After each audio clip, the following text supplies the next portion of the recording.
गुरुर्ब्रह्मा गुरुर्विष्णु गुरुर्देवो महेश्वराय गुरुरे साक्षात् परब्रह्म तस्मै श्री गुरुवे नमः। तस्मै श्री गुरुवे नमः। वक्रतुंड महाकाय सूर्यकोटि समप्रभा निर्विघ्न कुरु मे देव सर्वकार्येषु सर्वदा। गजाननं भूतागणसेवितं कपितजम्बूफलचारुभक्षणम् उमासोक्तं शोकविनाशकारकं नमामि विघ्नेशपादपङ्कजम्। श्री नारायण हरि नारायण हरि देवादिदेव महादेवाय नमामि नमः। श्री गणपति मात भवानी माते श्री सर्वमंगल मांगल्ये शिवे सर्वार्थ साधिके शरणाय त्र्यंबके गौरी नारायणी नमस्तुते। या देवी सर्वदेषु शक्तिरूपेण संस्थिता नमस्तस्यै लक्ष्मी माताभ्यं नमो नमः। लक्ष्मी माताभ्यं नमो नमामि नमः। श्री मात भवानी जननी माताय नमामि नमः। गौ माता गंगा माता गायत्री माता गीता माता महारामायण नमो नमः नमो नमामि नमो नमः। श्री हरि नारायण हरि हरि बोल हरि मिलेंगे। आदरणीय भक्तों, आप सभी को राधे राधे। आज थोड़ा सा विलंब हुआ समय का। तो आइए बताते हैं आपको, हमने कल स्पष्ट कर दिया था कि 1 तारीख को दशमी एकादशी युक्त है और 2 तारीख को देवउठनी द्वादश युक्त एकादशी है। और कहते हैं कि जो द्वादश युक्त एकादशी होती है वो बड़ी महत्वपूर्ण मानी जाती है, बहुत अच्छी है, ऐसा कहा जाता है शास्त्रों के अनुसार। और हम 2 तारीख को बखान कर रहे हैं। और तुलसी विवाह देवउठनी से प्रारंभ होकर पूर्णमासी तक चलते हैं। ये विशेष बात है कि लोग देवउठनी एकादशी पर ही तुलसी विवाह का आयोजन ज्यादा से ज्यादा करते हैं। बोली राधे राधे। तो ये तो थी जानकारी आपके लिए। आज गोपाष्टमी भी है, आज आंवल की नवमी भी है, कुष्मांड जयंती भी है। तो आज सभी श्रद्धालुओं, माताओं, बहनों, देवियों, सज्जनों, जिन्होंने भी कार्तिक व्रत रखा है, आज वो आंवल की नवमी का पूजन करें, आंवले के वृक्ष की पूजा करें, आंवला अपने दिवाली पर चढ़ाएं, अपने घरों पे लेकर के आए और आंवले की कथा को सुने, पढ़े। किसी भी माध्यम से आप इस आंवल की नवमी की पूजन कीर्तन करके कथा का आनंद ले। और कार्तिक अब अपने अंतिम पड़ाव पर है। इसके बाद पंचमुख की कथाएं आएंगी।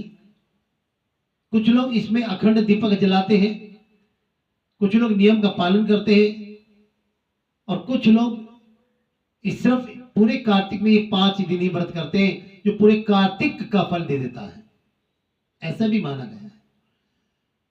लेकिन जो व्यक्ति अस्वस्थ है, कमजोर है, दवाई उसकी चल रही है और वो कार्तिक रहना चाहता है, तो 5 दिन की ये कथा सुने और 5 दिन की नियम का पालन करें, पूरा कार्तिक का फल आपको प्राप्त होगा। तो ये ज्यादा विलंब न करते हुए आज आपको एक लघु कथा आंवल की नवमी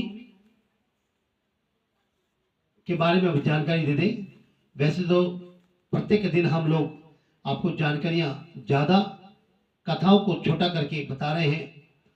कथाओं में हमने संक्षिप्तता इस बार दिखाई है सिर्फ हमने जो बात आप सबके समाज के काम आए वही बातों का हमने विशेष तौर से ध्यान दिया है और बहुत लघु करके हमने कथाएं बताई हैं।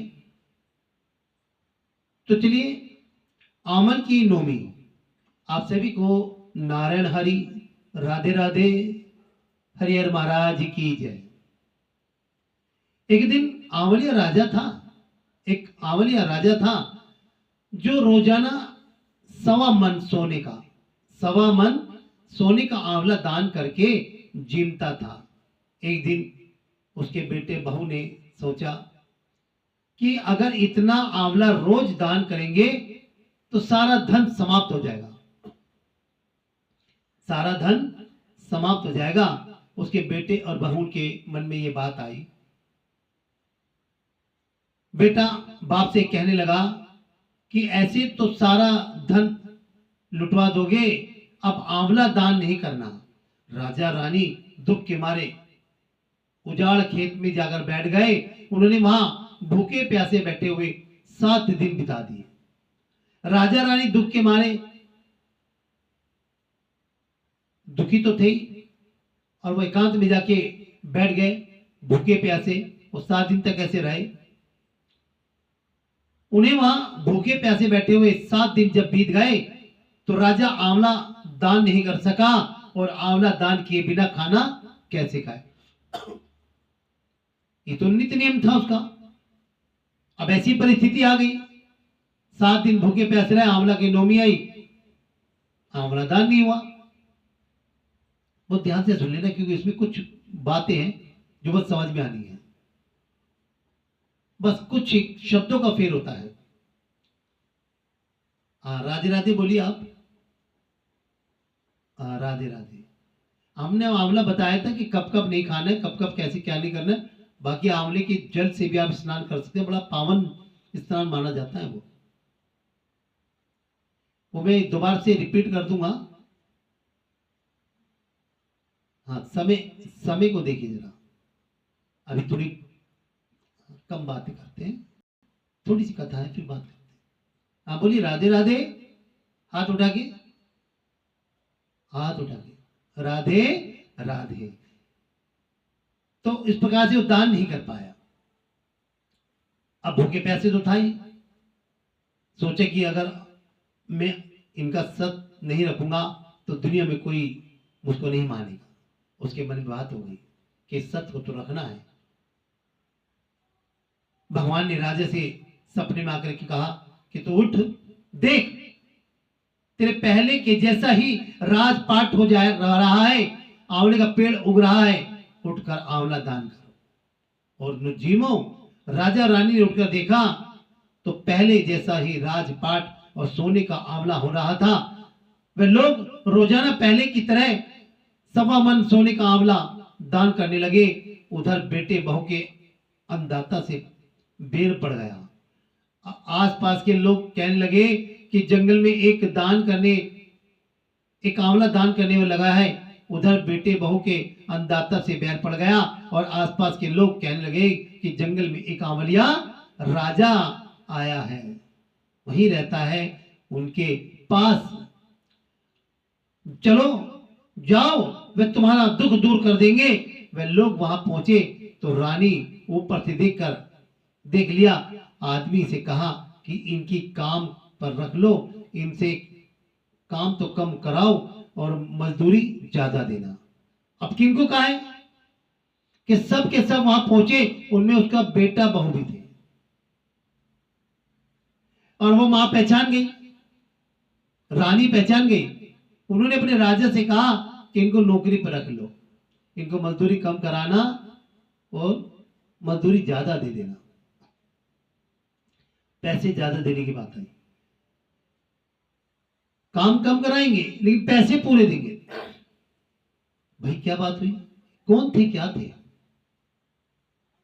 वो तो पता है कि उनके बहू बेटे वहां पहुंचे हैं क्योंकि ऐसी परिस्थिति आ गई थी उनके पास। अब काम मजदूरी ज्यादा दे देना। एक दिन रानी ने अपनी बहू को बुलाकर कहा कि मेरा सिर धो दे। बहू सिर धोने लगी तो बहू के आंख से आंसू रानी की पीठ पर गिर गया। रानी ने पूछा कि बहू तू कैसे रोने लगी, जैसी बात है बता। बोली कि मेरी सास की पीठ पर भी ऐसा ही मस्सा था। जब वो तेल डाल रही थी तो उसकी पीठ पे वो मस्सा देखा, वो तिल का निशान देखा। वो देख के वो रोने लगी, वो आंख का आंसू उसकी पीठ पर गिर गया। तब उसने बताया कि मेरी सास के भी ऐसे एक मस्सा, तिल, जो भी निशान था, वो भी मेरी सास की पीठ पर था। वे भी 1.25 मन आंवला रोजाना दान करती थी। उन्हें आंवला दान करने नहीं दिया, वो घर से निकाल दिया। जब सास बोली कि हम ही तेरे सास ससुर हैं, तुमने तो हमें निकाल दिया, लेकिन भगवान ने हमारा सत रखा। वो सबका रखते हैं, वो सबका भला करते हैं, वो सबकी सुनते हैं, देर से ही सही लेकिन सुनते हैं।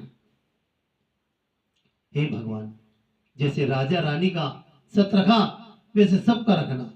कहते सुनते हुंकारा भरते अपने सारे परिवार का रखना। ये आंवले की कहानी बहुत अच्छी है।